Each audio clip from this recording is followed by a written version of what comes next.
रोल्पा सदरमुकाम लिवाङ बजार हिउँदे झरीमा भिजेको छ। पहाडको भिरालोमा नयाँ बनेका अग्ला सिमेन्टीका घरहरूले माटोको एउटा पुरानो घर छेकिदिएको छ। यो घरमा डेरा गरी बस्छन् कामरेड मिसाइल, कामरेड आशा र 13 वर्षको छोरो लोकेन्द्र।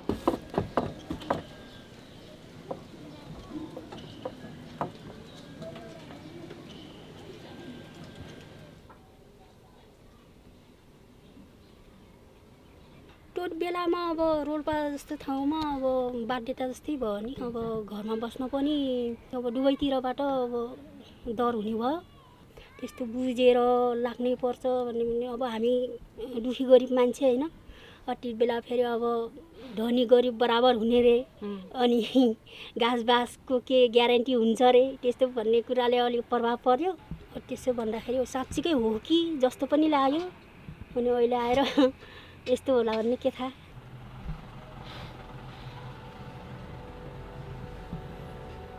आशा राणा 14-15 वर्षको उमेरमा माओवादीमा लागिन्।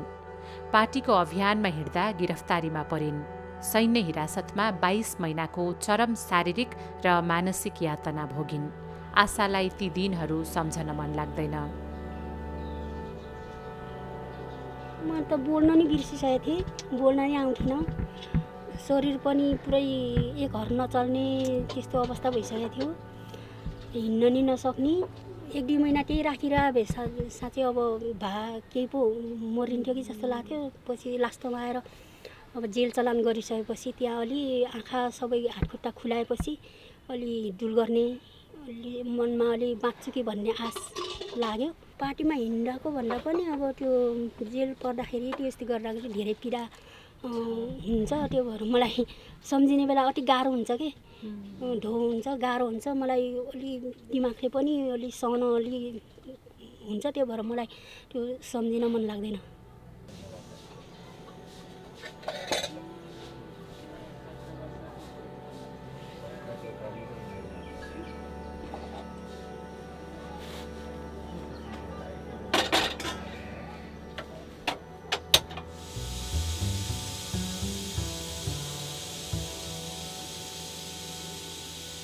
चितवनको क्यान्टोनमेन्टमा मिसाइलसँग भेट भयो।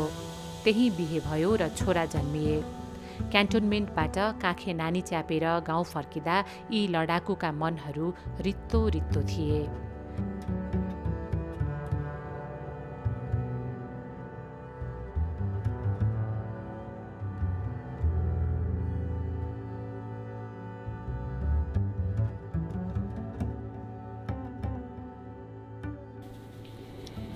आफ्नो दुःख देखाउन पनि लाजै छ सर, के गर्ने।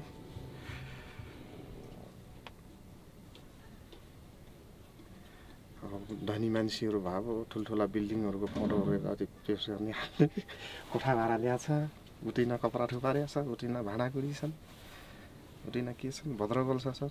3 जना कोठामा सुत्ने हो? हजुर। अनि आउटिन्छ त त्यो खाटमा? म यहाँ सुत्छु, बाबु र बुढी त्यहाँ सुत्छ। तपाईँ भुइँमा सुत्नुहुन्छ? भाडा कति तिर्नुपर्छ दाइ कोठाको? 1500। 1500? हजुर। 1500 हो। बिजुली पानी सबै आफ्नै हो। गाउँमै बस्ने सोच थियो। अब म त्यस्तो बिरामी भइराख्ने। अब गाउँमा त यहाँको जस्तो अलि सेवा सुविधा छैन। हस्पिटल टाढा छ। त्यो भएर मैले औषधि अब 24 घन्टा औषधि खानुपर्छ। अनि अब पर्झट बिरामी भइहाल्यो भने त्यस्तो गाह्रो हुन्छ भनेर अब बाबुलाई पनि यतै अब पढाउने, अनि बुढाले पनि अलिअलि ध्यारी मजदुरी गर्नुहुन्छ। त्यो भएर यहाँ भाडामा बस्यो। यस्तै हो, जस्तो तस्तो जिउनु पर्ने रहेछ। कहिले काहीँ दिक्क नि लाग्छ, कहिले अब त्यो के हो यस्तै हो भन्न सकिन्न।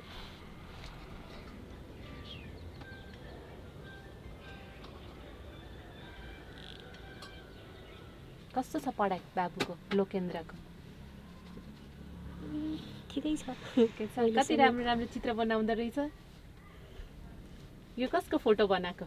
बाबाको। बाबाको कुन फोटोबाट बनाएको यो फोटो?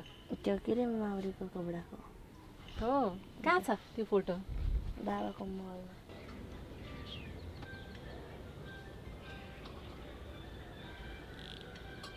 फागुन 1 गते माथि भिउटामा गएर खपेको छ परार साल ए कहाँ यो पोहोर साल माथि भिउटा छ क्या सड्डबाटामा अनि ड्रेस आफ्नै ड्रेसलाई लिएर जानुभयो हजुर म ठिक चाल्नु भएछ के गर्ने खै मन दुखाइ भन्नु त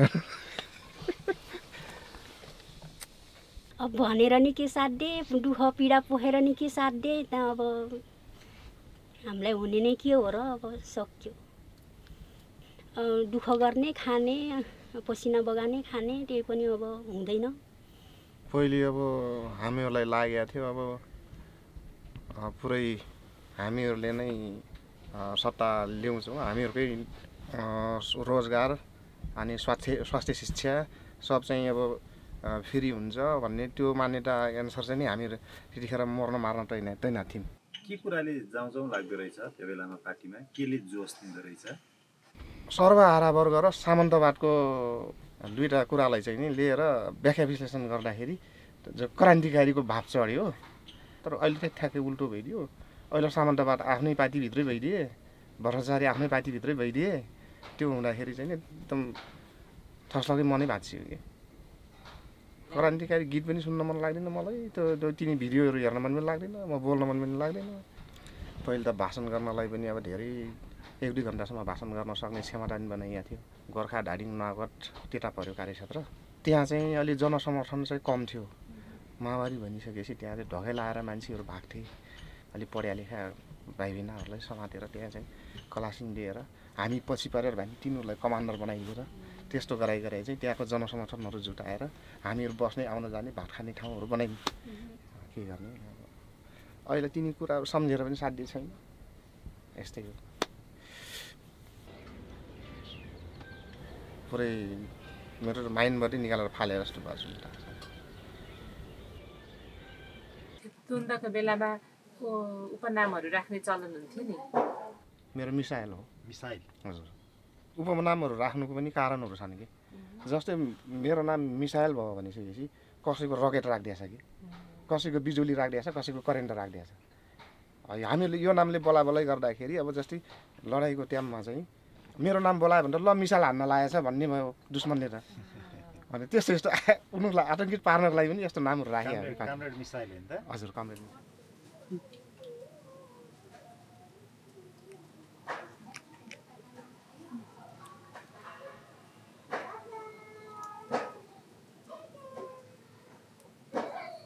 कम्ब्याटहरूमा आक्रमणहरूमा भिडन्तरमा पनि जानुभयो पर्नुभयो तपाईँ रुकुम खारा पछि चाहिँ सिन्धुपाल्चोक चौतारा मकवानपुर जोरजोरी अनि काठमाडौँ पनौती पनि हो फेरि डुन्डोमा घाइतेहरू पनि भएन हामीहरू मकवानपुर जोरजोरीमा चाहिँ घाइते भएको थिएँ ढाड भाँचिएछ 2 वर्ष भएपछि त 1 वर्ष जेल हो थियो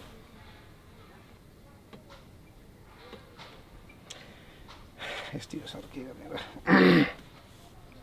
छैन केही भन्न मन लाग्दैन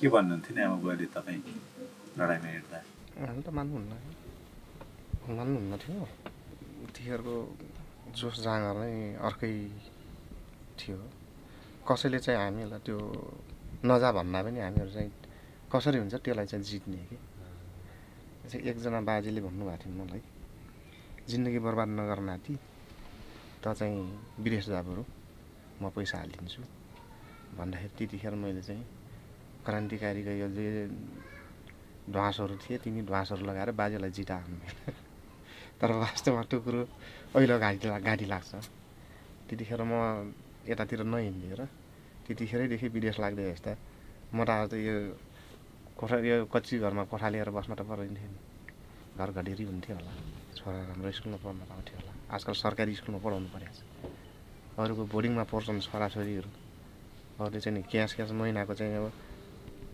700-800 कति तिर्छन् कि हो 6-7 हजार कतिसम्म पनि तिर्छन् बोर्डिङमा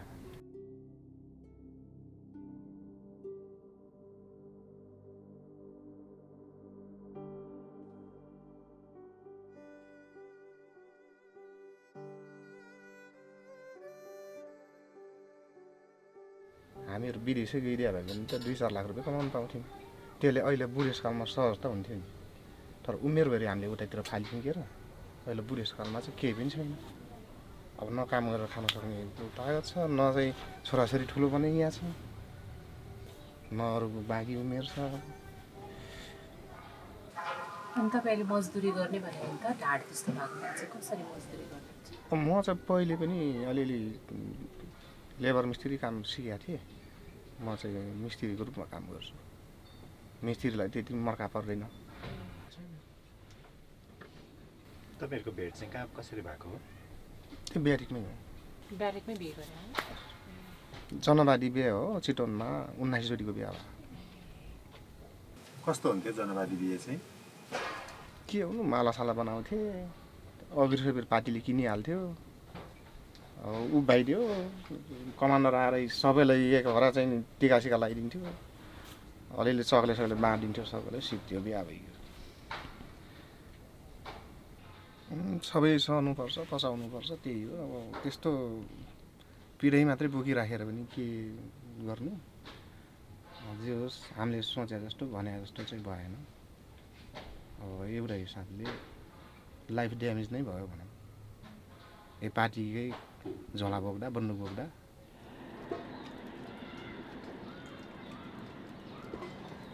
म चाहिँ पहिले फेन्सी पनि गरेको र अन्त यसलाई चाहिँ बुढीको बिमारको रोग उपचार गर्दाखेरि चाहिँ मेरो फेन्सीहरू पनि सिद्धि उपचार गर्ने केही सहयोग गरेन कसले गर्ने गरेन के भएको पहिले चाहिँ प्रेसर मात्रै थियो के र पछि चाहिँ मुटु रोग भयो अनि सुगर पनि भयो अनि यसले गर्दाखेरि पहिलेको एटामा खाएको निलदामहरू देखिन्छ नेटाहरू सकिष्ट हुन्छ अब उठ्न बस्न हिँड्न चाहिँ गाह्रो हुन्छ त्यस्तै छ मलाई भन्दा समस्या होला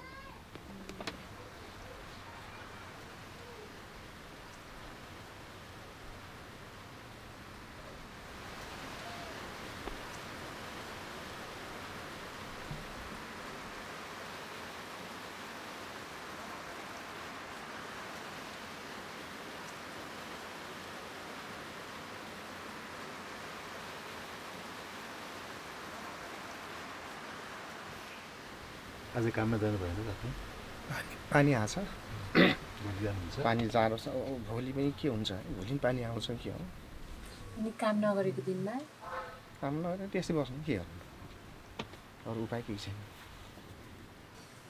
एकजनाको कमाइले त दिदीले त केही गर्नुहुन्न सक्नुहुन्छ कति वर्ष भयो छोरा छोरा 13 वर्ष भयो त्यही छिटो नै जन्मिया हो समाजमा जाने बेलामा त्यही छोरा त्यही जन्मियो हुनाले त्यसै जान सकिएन जो छोरा पनि सानो जन्मियो फेरि 1 किलो 400 ग्राम जन्मियो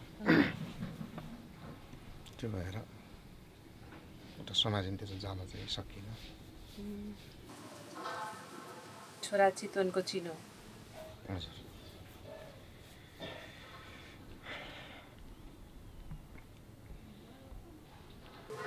के कुराले चाहिँ धेरै निराश बनाएको दाइ तपाईँहरूलाई खै के भन्ने र केटाभरि नेतै नेता केटीभरि नेती नेती नेता र नेती त भए जनतालाई चाहिँ नि न्याय सुशासन रोजगार यताउति दिएन भनेर त्यही विषयमा लडियो र पछि आएर फेरि झन् चाहिँ त्यो भन्दा पनि जनपीडामा पर्यो भनेपछि अब हाम्रै नेताहरू चाहिँ अब त्यस्तै भइदिए अब काङ्ग्रेस एमालेहरूको त के कुरा गर्ने उनीहरू पहिले नै छँदै थिए त्यस्तै हामीहरूले अब व्यर्थै चाहिँ त्यो दिन हालेछौँ आफ्नो समय बिताएछौँ भन्ने भयो त्यसरी चाहिँ मन भात चाहिँ अब यो विषयमा चाहिँ बोल्न मन पनि लाग्दैन जेसुकै होस् जसले गर्यो खायो सक्यो हामीहरूको जो परिश्रम मिहिनेत थियो त्यो 5 लाखमा बिक्यो सक्यो मर्या भएपछि 10 लाख दाइ भाइले खानु पाउँथे मर्दैन 5 लाख रुपियाँ आफै लिएर खाइसक्यो भान्जीको मन जोडिन्न कसरी जोड्ने तपाईँ उही जनतामाथि यत्रो महँगाइ लगाएको छ पहिले हामीहरूले 1200मा खान्छौँ होला है ल 1800 पुगिसक्यो पहिले 90-95 को 1 पोका आधा लिटर तेल ल्याउँथ्यौँ अहिले तेलले चाहिँ 150-60 पुग्यो यस्तै भएको छ। अब बाँच्नै गाह्रो छ हामी त। जसरी पनि चाहिँ अब त्यो दुखी गरिबीबाट ठुटेर चाहिँ खाने त रहेछ नेताहरू। पुग्दैन, नपुगे पनि अब के गर्ने, जसरी हुन्छ तसरी हुन्छ। अब 10 नै ख्याइ यता गरी उता गरी अलिअलि कमाइ लिएर चाहिँ नि अब केही रासन खाने, यता कोठा भाडा तिर्ने, यता त्यही ठिकै भएको छ। हामीलाई उडारो भन्ने भने कसैले दिन्न, किनकि यसले उडारो चुकाउला भन्ने त उनीहरूलाई थाहै छ नि, कहाँबाट लिएर दिन्छ र भन्ने हो नि त। त्यो भएर हामीलाई उडारो पनि कसैले दिन्न।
पछुटाएर नि के गर्ने सर, पछुटाएर के गर्ने। अब 3 दिनहरू फर्केर आउने छैनन्। हाम्रो सोच संरचनाहरू नै अब ध्वस्त भइए। अलिअलि मनको कुनामा सन्तोष खुसी पनि लाग्छ कि हामीले गर्दा ठुल्ठुला परिवर्तन भएर परिवर्तन त भयो। जनताले चाहिँ आफूले चाहेको कुराहरू चाहिँ स्पष्ट बोल्न सक्यो होइन र। अब मान्छेहरूको पनि अधिकारको कुराहरू भए होइन र। जसले पनि अब अगाडि गएर चाहिँ मुद्दा मामलाहरू गरेर पनि आफ्नो चाहिँ पीडाहरू चाहिँ नि भोग्ने ठाउँहरू पायो। त्यो परिवर्तन त हामीले नै गरायो नि, नत्र भन्दा पहिले त गाउँको मुखियाले जे भन्यो सक्यो। भोट चाहिँ हाल्नुहुन्छ कि हाल्नु न त? भोट त अरू ठाउँ दिन सकिन्न सर। हो किन होला? अब के हो यत्रो मन भाँच्नेहरूलाई पनि भोट चाहिँ दिइराख्न मन लाग्ने? भोट चाहिँ अझैसम्म त दिएको छु। अब नयाँ परिवर्तनकारीहरू आयो भनेपछि हुनसक्छ। अझै पनि परिवर्तनको आश चाहिँ छ? परिवर्तनको आश छ। बालेन शाहको आश छ, हर्क साम्पाङको आश छ। अनि रवि लामिछानेलाई अब के हो भाइ, अब फसा हुन् कि साँच्ची हो कि के हो, त्यहाँ चाहिँ निश्चित गर्न सकिएको छैन। अझै पनि राजनीतिमा रुचि लागिरहेको जस्तो छ? लाग्न त लाग्छ सर भाइ। यो गर्ने पनि कि पुँजीपतिले गर्ने रहेछ सर, कि चाहिँ यो घरद्वार केही नभएकोले गर्ने रहेछ, त्यो बुझेँ मैले। अब एकचोटि नेता भनेर उठाउँ भनेपछि कम्तीमा पनि 10 लाख रुपियाँ चाहिँ उडाउनुपर्छ होइन र। हामीहरूको जेबमा 10 रुपियाँ हुन्न भनिसकेपछि हामीले राजनीति गरेर साध्य छैन। यस्तै हो सर।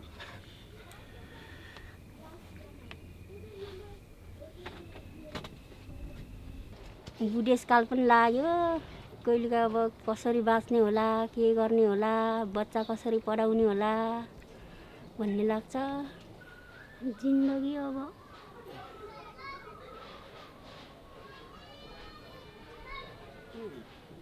कहिलेकाहीँ अब ठिकै छ जस्तो नि लाग्छ, कहिलेकाहीँ अब संसारभन्दा बेग्लै छ जस्तो नि लाग्छ।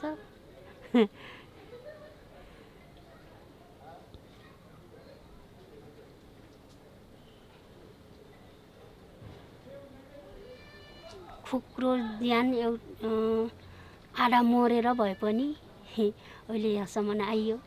अब जिन्दगीलाई अब ढिकारेर बस्नु, यस्तो पीडा सहेर बस्नुभन्दा त्यति बेला नै अब केही न केही भएको भए बरु केही हुन्थ्यो जस्तो नि लाग्ने।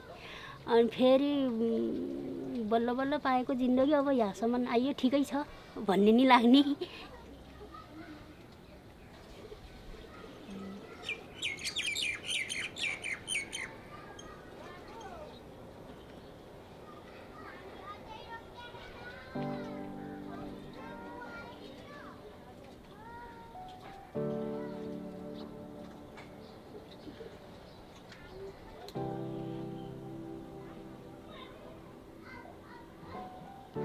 घाम लागेका बेलामा पनि मुस्किलले उज्यालो छिर्ने छिडीको डेरामा दिनरात उस्तै उस्तै छ।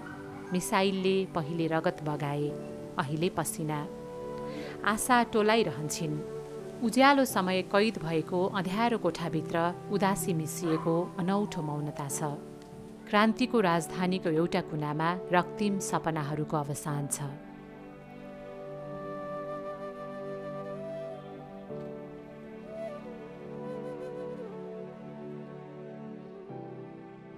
जिन्दगी माथि उठेन दाइ तपाईँहरूले गरे क्रान्तिले?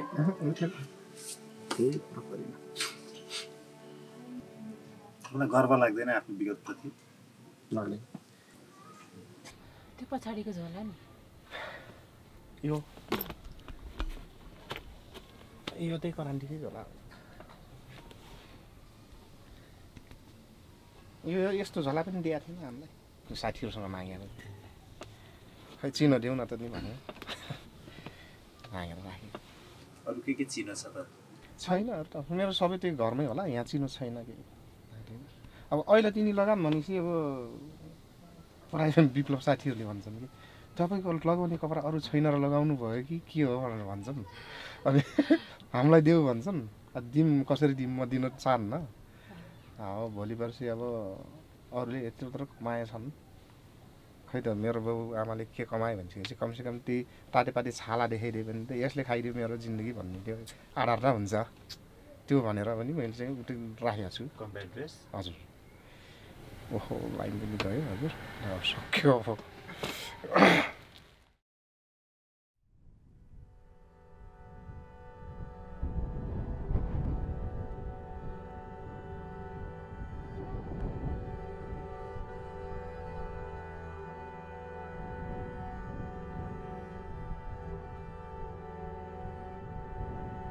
उत्तरी रोल्पाको च्यानधाराका सिंहबहादुर राणा र पिङमाली राणाका 2 सन्तानलाई सानैमा दादुराले लग्यो। बाँचेका एकमात्रै छोरा सूर्यबहादुरलाई लाहुरे बनाउने सपना थियो। सूर्यबहादुर उर्फ विजय विद्यालय पढ्दा पढ्दै माओवादीमा लागे। 21 वर्षको उमेरमा राज्यपक्षले विजयको जीवन खोस्यो। अनि यो दम्पतिको खुसी।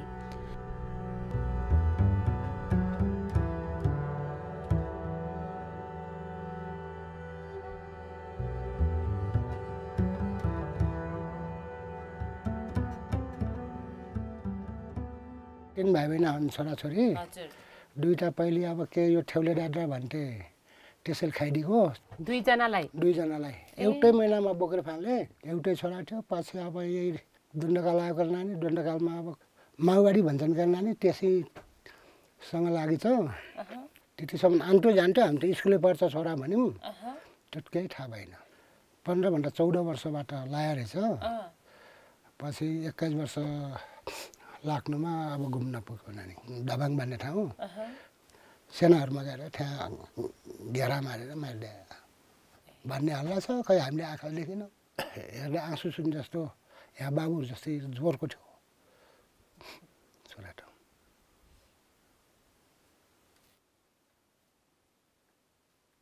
सानोभन्दा त म त भर्ती हुन त भनौँ यतातिर भर्ती भइदियो। त्यसले अब कता भर्ती हुन्छ भनेर भन्नुहुन्थ्यो? भनेको थियो इन्डियातिर, लास्ट त अब नेपाल सेनामा नापिन्छु भन्ने कुरो थियो त्यसको। मेरो बुवा त अब ब्रिटिस आर्मी हुनुहुन्थ्यो। हजुर, तपाईँ चाहिँ जानु भएन? म त गइनँ नानी। छोरो कुन सपना देखेर हिँड्ने थियो होला है लडाइँमा? हजुर अब खै यो हाम्रो राजतन्त्रले केही गर्न सकेन, अब लड्ने हो, अब राजतन्त्र फाल्ने भनेर भन्छन् भन्ने कुरा गर्नु। अनि तपाईँलाई चाहिँ त्यस्तो भन्दा के कस्तो लाग्थ्यो नि? होइन, हामीले त राजा किन फाल्नु पर्यो? अब हामीले चाहिँ यस्तो होला भन्ने हामीलाई थाहै नै थिएन। अब राजा फालेर कसले अब राज चलाला, कसले अब पैसा काट्ला भन्ने आत्मा आन्टो क्या, हामी त पुराना मान्छेहरू त्यस्तै आएथ्यो।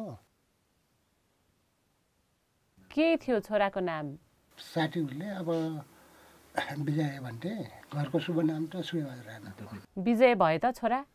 अब विजय के होला, अब सिजै भयो छोरा त, मर्न पुग्यो त भने अब खै के भन्ने त।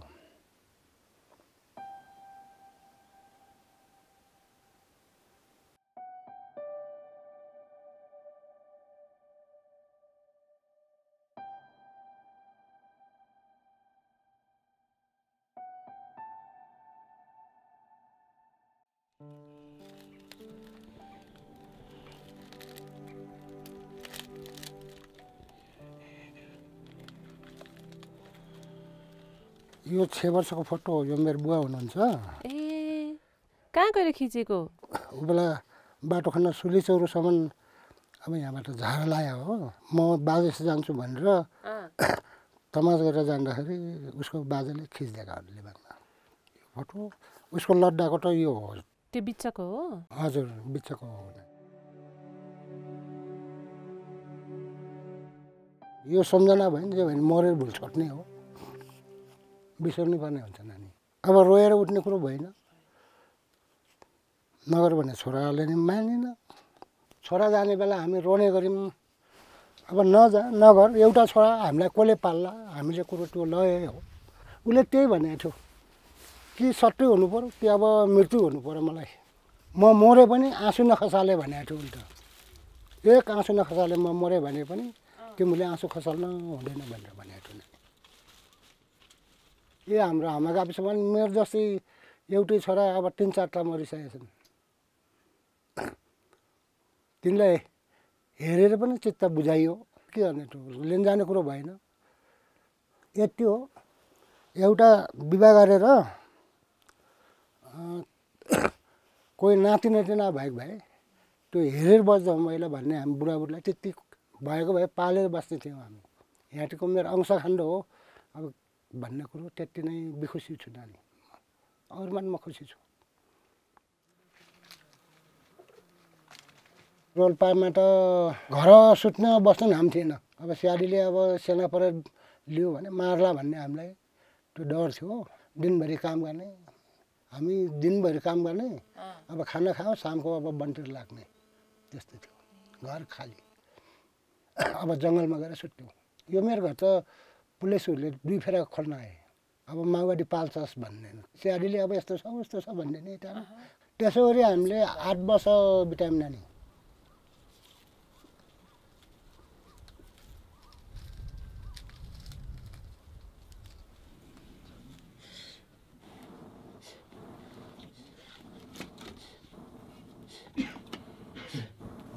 मेरो बुढी अब यो आउने असारदेखि बटरमा जाउँछ। मभन्दा 2 सालले जिर्नु हो। म 10 सालको जमन हो नानी। म त वर्ष गर्नु जान्दैन। म त कहिले खाँदैन नानी यस्ता त पटक्कै मनमा आन्न। म त यिनले खान्छन् र रिसिर। ए रिस उठ्छ? रिस उठ्छ। रोग सारोला भन्छु म त खानु। कस्तो यो राम्रो लाउनु भएको कानमा?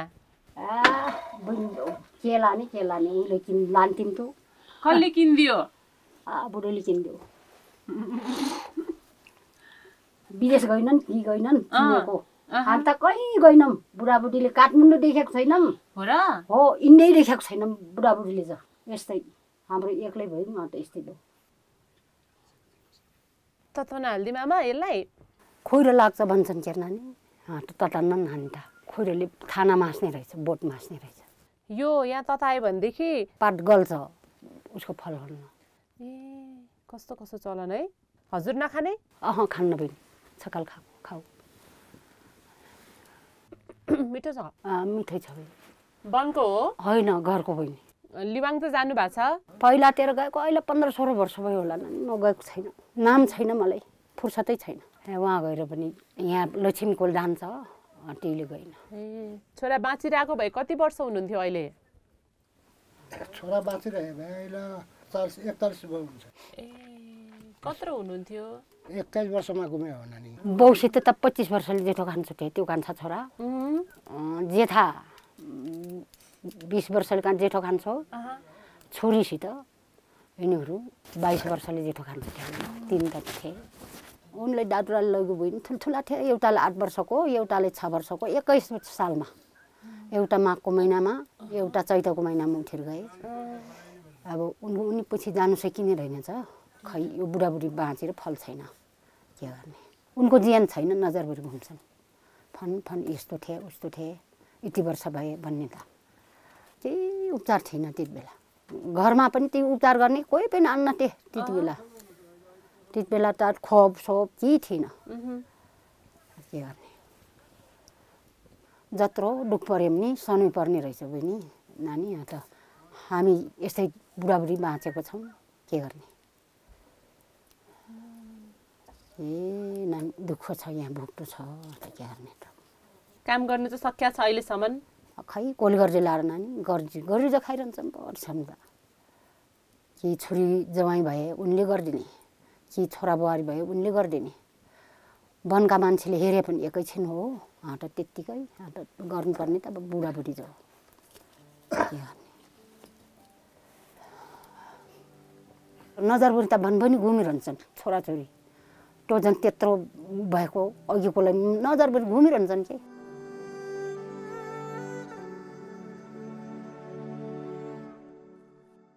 खै त त्यस्तै भयो आज सम्झेर के पानी पनि दुःख भए पनि बिसरेर गर्नुपर्छ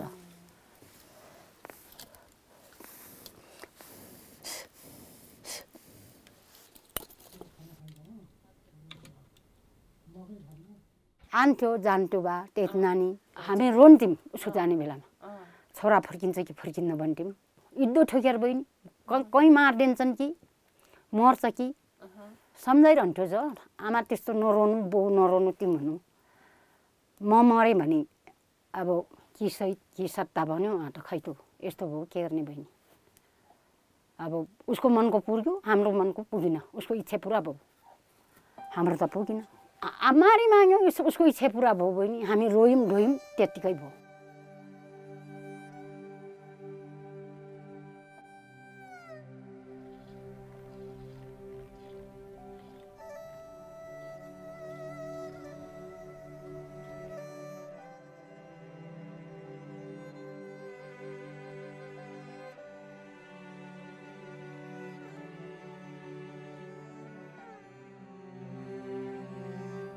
छोरा लैजाने त्यस्तो द्वन्द्व किन भएको होला भने जस्तो हुन्न आमालाई मनमा खै हाम्रो जन्मिने बेला के पनि थिएन छोराछोरी पाएको बेलामा त्यस्तो भयो अबदेखि कस्तो हुने हो अब खै हामी मरौँला उभाको मान्छेले देख्दै जाउँला कस्तो कस्तो त्यो त यस्तै रहेछ कहिले दुःखै छ कहिले सुखै छ कहिले तिम्रो भन्दा दुःखै होला कहिले सुखै होला मनमा त यस्तै भए पो भोरी होला रनवन घुमेर एउटा उभिने कोठरी कहिले भोरी हुन्न आज सानो हुँदा आज मर्लान् भोलि मर्लान् बतासले भेट्ला ढुलाले भेट्ला भन्ने हुन्छ ठुलो भएर त्यस्तो मर्छन् मन त अढाइ भएर मर्नुपर्छ मर्ने बेला जति धनी जति सम्पूर्ण भए पनि उभिने भाँडा कहिले भरि हुन्न नानी तिनीहरूलाई पनि चिन्तैसित मर्नुपर्छ झन् हामी त यस्ता त भए के गर्नुपर्छ म त सोच्दा त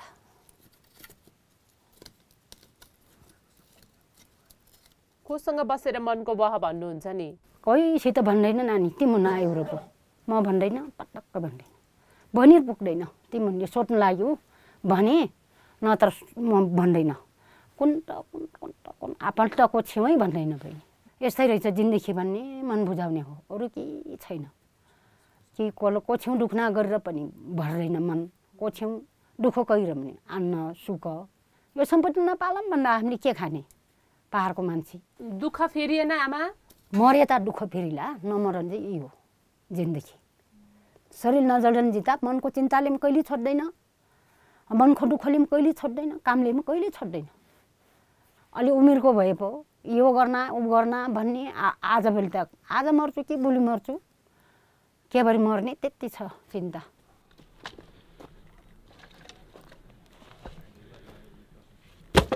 यो जिन्दगी बिताउट मात्रै छ अब हाम्रो केही छैन अब 2-4 दिन बाँचेला त्यति यो कसुर कटाउने भन्ने छ नानी हाम्रो जिन्दगी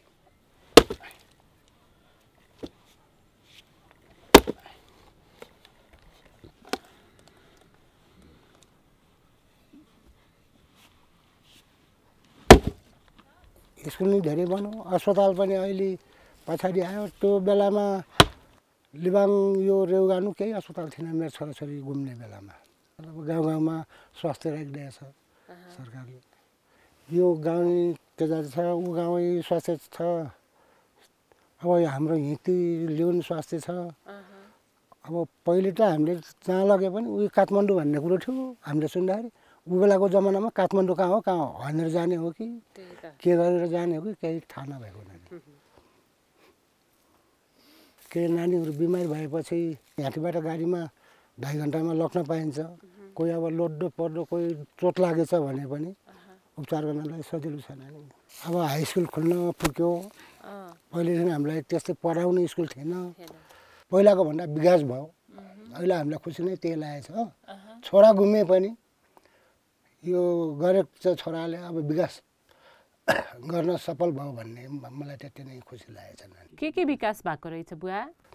विकास यही हो नानी, बाटोघाटो भयो। अब कोहीलाई अब फुसको घर भने अब च्यादर दिएको बुझियो सरकारले, बत्ती आयो। अहिले अब केन्द्रीय लाइन पनि छिपछिप भयो। त्यस्तो हामीलाई मात्रै यहाँ अब एक्लो केटाटी भएर अब हामी बुढाबुढीले झाडा गर्न सकेन नानी, त्यहीले अब राखिन। हजुरको घरमा जस्ता लाउन, यहाँ बाटो आउन, बिजुली आउन हजुरहरू जस्तो छोरा मर्नुपर्ने है? गाउँको जनताले बस्न सुखमा पाए भन्ने चित्त त बुझाउनै पर्यो। चित्त बुझाउने बाटो आफूले पनि यहाँ त्यो अहिले टेकपरान बस्ने बेला अब नुनतेलटा घरभित्र आउँछ, त्यति सजिलो भएछ नानी।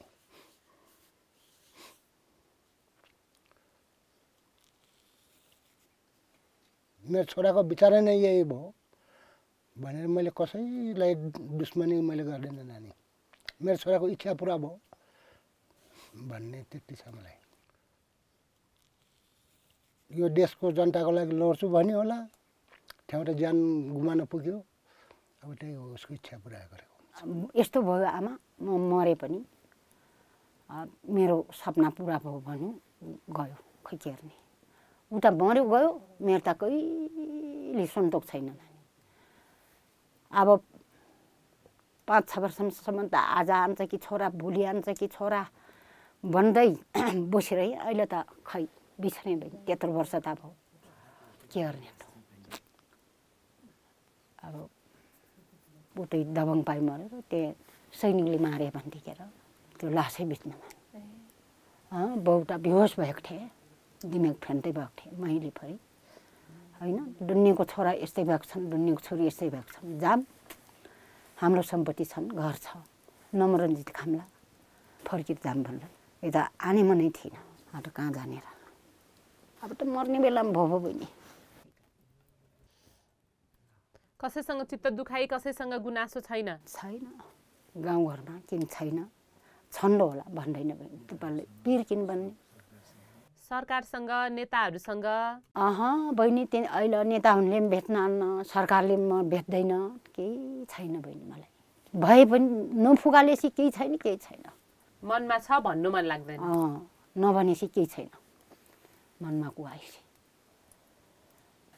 मनमा त दुःख त थुप्रै त होला। पहिले बेरबाट लटेको यो मन त यता गुन्नु दिन्न, यता गुन्नु दिन्न मलाई। यस्तै दुःखमा ज्यान पालेको छु। अब वर्षै त यति भएँ, उसै पुगेको मान्छेले त घरबाट पाखा ननिकल्ने पो म त अब पुग्दैन। लक्ष्मी पालेको छु, अब मुखले खोज्नु खोज्छ, खानु खोज्छ, के गर्ने। नलेखिएका कहानीहरू, नहेरिएका ऐनाहरू, नदेखिएका सपनाहरू, नफेरिएका मुहारहरू। ठूला राजनीतिक परिवर्तनहरूबाट टाढा कतै जङ्गलको छेउमा यी दम्पति बुढ्यौलीसँग लडाईँ गर्दैछन्। छोरा बितेको 20 वर्षपछि सिंहबहादुर दम्पतिले गाउँ छेउमा एउटा चौतारा बनाउन थालेका छन् छोराको सम्झनामा। उसको चौतारी बनाइदिइरहन्छौँ। त्यहाँदेखि आने चेलीबेटीलाई हामीले दान दक्षिणा गरिदिने भनेको छौँ, खम्ला पेम्ला भनेको छौँ। त्यति छ नानी। त्यो पनि त्यो काँटी पुरा होला, झनै बिसरेको गाउँले जजल्काने भयो, झनै रोने भयो। अनि किन यतिका वर्षपछि बनाउन मन लागेको त फेरि? यस्तै भयो नानी। असौँको साल बाउले भने मैले हो बो बनाउने होइन, अरू फेरि रोने हुन्छ, कराने हुन्छ, बिसरेको गाउँले चलाने होइन भन्दा बाउले चित्त नबुझेर त्यहाँदेखि त्यस्तो गराने भने नानी। अरू त म त खै नबिसरे बसेर भन्नु पर्यो। बिसर्ने त म मरेँ नि, कसले बिसर्ला छोराछोरीको गाउँ त्यत्तिकै।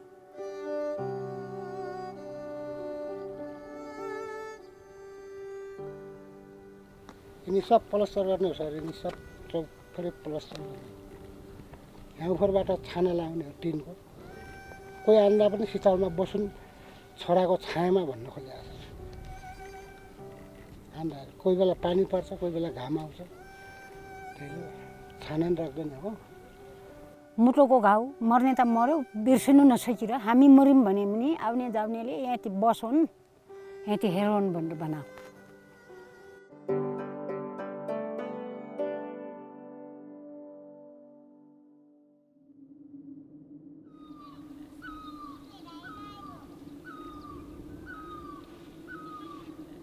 चैतलो हावासँगै न्याउलीको एक तमास बिरह छाएको छ।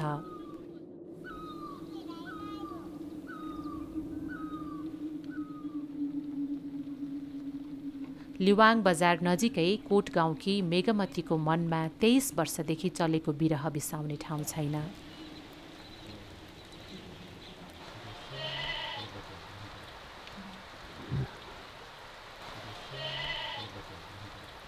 यहाँ त दुईटा गुरु मात्रै छन्। अनि अब अहिले ट्र्याक्टरले जोत्छन् मान्छेले, ट्र्याक्टर ल्याउने पैसा पनि भापो हुन्छ, त्यतिकै हुनु एउटा उमेर पनि सकियो। अनि त्यो दुईटा गुरु नपाली नहुने भएको छ। अनि एउटा घर भैँसी छ, मर्दाखेरि पनि चाहिन्छ बाख्रा भनिकन बाख्रा पालेका छौँ। अहिले चाहिँ हजुर कति वर्ष हुनुभयो? 14 सालको बोकेर कति वर्ष भयो? 67 वर्ष हुनुभयो। त्यति भए पनि क्या फाइदा र।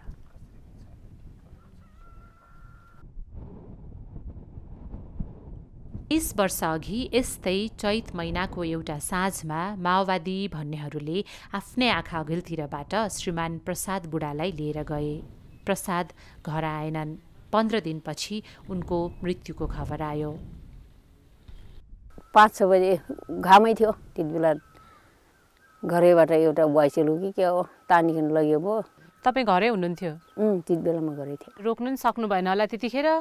अब रोके मान्छन्, त्यो उसो के जाति यत्रो यत्रो डल्ला उचालेका छन्, उनके रोक्ने बाट आफूलाई पनि मार्छन् भन्ने डर हुन्छ। अनि त्यति बेला म एक्लै छोरालाई म खबर गरेको छैन। त्यो 59 सालमा त्यति बेला मोबाइलै देख्दैन मैले। 15 दिन कि 16 दिन कति माटा मारिदिए अरे। मारिकन फेरि हामी मारिहाल्यौँ, लास उठान आयो भने भयो। म मानिनँ, गइनँ। त्यो उठाइकन त्यो जिउँदो हुने होइन, सेनाले के उठाए मुसलका मलाई क्या थाहा र।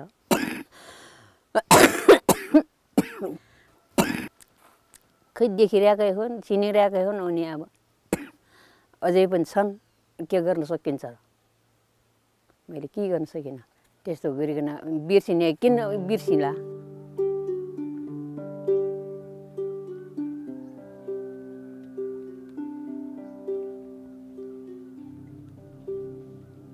किन लग्या रहेछन् त्यसरी, केही थाहा भयो त? उ गरिस् भन्दा होला पार्टी। अब त्यो काङ्ग्रेस पल्टिन्छ, अरू माओवादी पल्टिएका। कहाँ घुमेँ, के गरे मलाई के थाहा र। म त घाँस दाउरा गर्ने, लक्ष्मी पाल्ने, खेतीकिसान गर्ने, मलाई त थाहा छैन। म त उही माओवादी क्या हुन्, काङ्ग्रेस क्या हुन्, म त उनीसँग सँगै हन्ने, सँगै अब कामकाज गर्छने, मलाई त थाहा छैन। श्रीमानजन अब आफूले हातले पठाएको डब हो, फर्किहाल्ला भन्ने आश छैन। म त्यति बेला 45 वर्षको थिएँ। त्यहाँ अब बड्ड 50 वर्षको मारे। बाबुको क्रिया सकेको 3 महिना पनि भएको थिएन। कतारबाट फर्केको जेठो छोरो हिराबहादुर काठमाडौँ जान हिँडेको थियो। हिराबहादुर बाटोमै हरायो। रेडियोमा भिडन्तको समाचार आयो।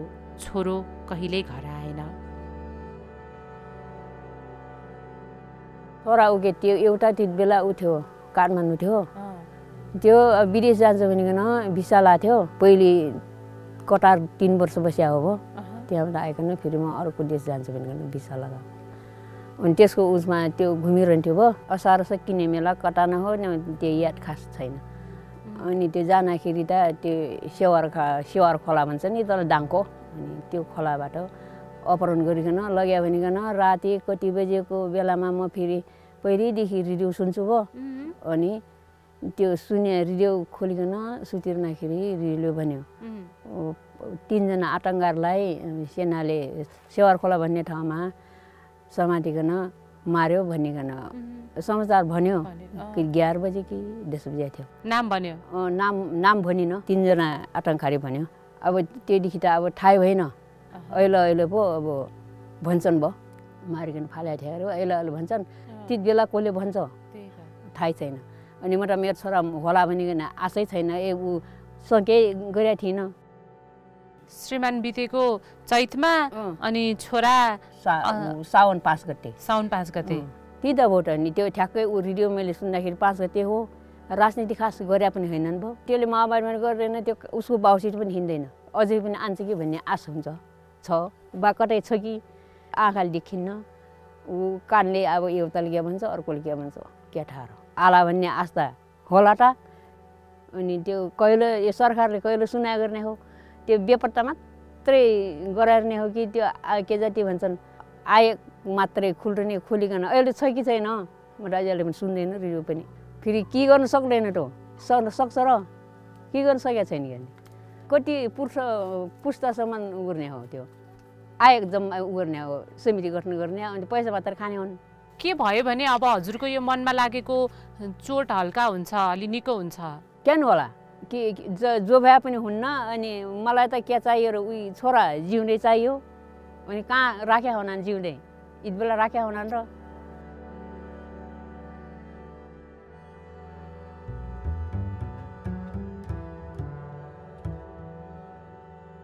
कास्क्रिया मैले गरेको छैन। मैले पनि गर्ने भन्ने होइन, भाइले झन् के भनाउँछ र। अनि म गरेको छैन, के गरेको छैन। आन्छ कि भन्ने आश छ। कास्क्रिया गरे त सकियो त। किन उर्ने सोध्ने किन खोज्ने होइन र। त्यो कास्क्रिया ऊ मऱ्यो भने थाहै छैन। अनि किन गर्ने र। ती अब सरकारले यो छैन भनिकन अब कि उरेपछि मात्रै अब के हुन्छ भयो आफ्नो रितथिति। अनि सरकारले अझै पनि बेपत्तामा राखिदिएको छ के र। अनि गर्नेवाला राख्या हो कि नगर्नेवाला राख्या हो, खोइ गर्न सकेको छैन अझै। आयोग खोल्छ। मेरो छोरा मात्रै होइन के र, अधिराज जिगुरी नेपाल राज्यभरि कति छन्।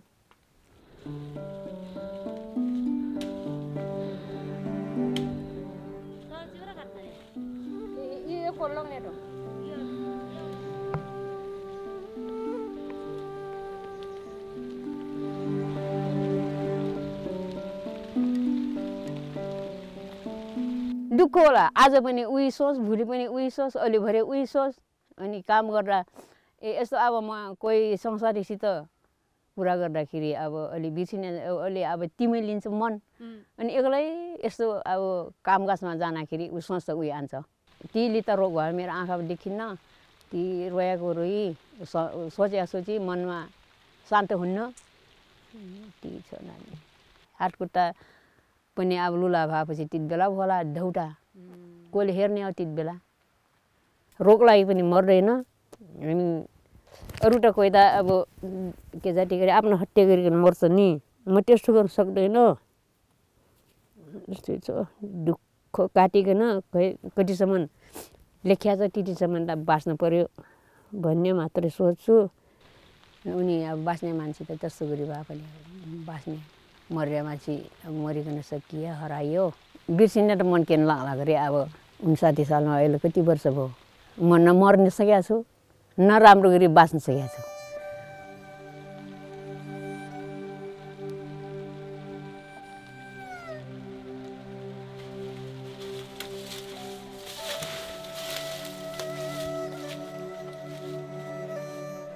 नाटा मात्र छ, अरू फोटो छैन। अनुहार बिर्सेला कि बुढाको? किन बिर्सिला बुढा अनुहार।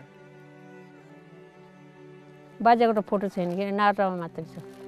त्यो कतारको पुलबाट खिच्यो, यहाँको होइन। त्यसको फोटो सबै कतारका छन्।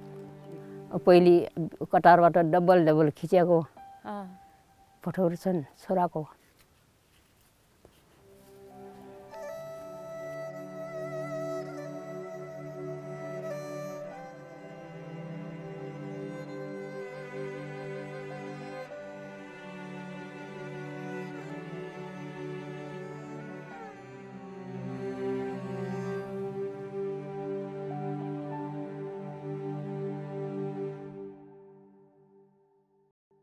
खिटिकेचन गर्छु सकन्जी अब नसकेपछि सरकारसँग करान जाने हो कि के हो। बुढा हुँदा चाहिँ के गर्नुहुन्थ्यो? व्यवसाय केही थियो कि बुढाको? बुढाको छ व्यापार, के कपडा बेच्छ, के बेच्छन्। पसल पनि यी सेनाहरूले आइकन अब उनी काँच पल्टेका सेना आइकन पुरा तोडफोड गरिकन सबै कपडाहरू बाहिर फाली जलाइदिकन विपदा गराइदिकन त्यो पनि त्यो माओवादी छैन नेपाली सेनाले। किन आएको त?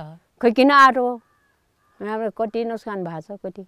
अनि हामीले कागज भन्ने कि माओवादी भन्ने हामीलाई ती सेनाले त्यस्तो बनाइदियो हो। कागज पल्टिकन बड्डालाई मारे अनि छोरालाई माओवादी भनिकन सेनाले मार्यो होला अनि मलाई के भनिकन मार्ने हो। निश्चित ठाउँ छैन होला अनि अब के भन्ला रापाबाट मार्दैन अनि रापाबाट मारे मर्या छैन नि के मर्या छन् र।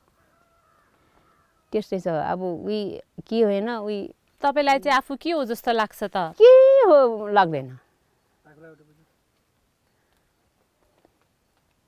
म त के लाग्दैन। म त उही साधारण काम गर्ने पार्टी पनि थाहा पान्न। मन बुझाउने बाटो चाहिँ के नि आमा अहिले हजुरको? यी हो काम गरिकन बुझाने अरू के गर्ने। बिहान आउँछ साँझसम्म एक्लै बसिरहन्छन्। अब के सोच्छु के सोच्दैन होला थाहै छैन नि। अनि मनमा ढुक्सै भएको छ। अनि साँझ जान्छु अनि कहिलेका गाउँघर गइकन अब अलिक कुराकानी गर्छु गफसफ लगाइकन मन बुझाउँछु। कहिलेका त्यत्तिकै पल्टिन्छु कहिलेका रेडियो खुलाउँछु अनि रेडियो सुन्दै सुत्दै गर्छु। रेडियोमा चाहिँ के सुन्ने नि आमा? जो बोल्छ ऊ सुन्ने। के आयो भने ठिक लाग्छ रेडियो सुनिराखौँ जस्तो लाग्छ त? म त उही झगडा गरे मात्रै सुन्ने लाग्छ। त्यस्तै गर्नुहुन्छ नि त्यो झगडा गर्छन् अनि आज के भन्छ भोलि के भन्छ अनि आज उनी झगडा गरे जस्तो गर्छन् भोलि फेरि मिल्छन् फेरि त्यस्तो गर्दैनन् र नेताहरू। अब आज तैँले खाइस् नि गर्छ नि एउटाले अनि भोलि त फेरि चालै गर्दैन फेरि आफूले पनि खाएछ नि त्यो भन्नेले र त्यो किन बोल्ला खाइरहन्छन् के गरी बचौँ यो मैले खाएको के गरी पचाऊँ भन्ने उनको दिमागमा छ। अनि जनताको त जाकै जाउँ तिन। अब त शान्ति आयो अब राम्रो भयो भन्छन्। आमाको जिन्दगीमा चाहिँ कस्तो भयो? शान्ति त शान्ति भयो भन्छन्। कान हेरन्छ उयो अशान्ति हेरन्छन्। पत्थर खेल्दैनन् र लडाइँ गर्दैनन् र झगडा त भित्र खाइरहन्छ। नेता पल्टिने उनको उनी त त्यसो हेरन्छन् बेपत्ताको लागि किन खोजी गर्न भन्ने सोच आउँछ। कहिलेका रिस्ता उठ्छ अनि उठिकन के गर्ने। कोसँग रिस उठ्छ आमा सबभन्दा धेरै? सरकारसँग। कोसँग उठ्ला त्यो अब ती सरकार नेता पल्टेकासँग। सरकार भन्नाले भने सरकार आज एउटा आन्छ भोलि अर्को आन्छ उयो नेता पल्टिने अन्त गरिरहेछन् सबै। त्यो रिस त उठ्छ अनि फेरि रिस थाप्छु फेरि म आफै फेरि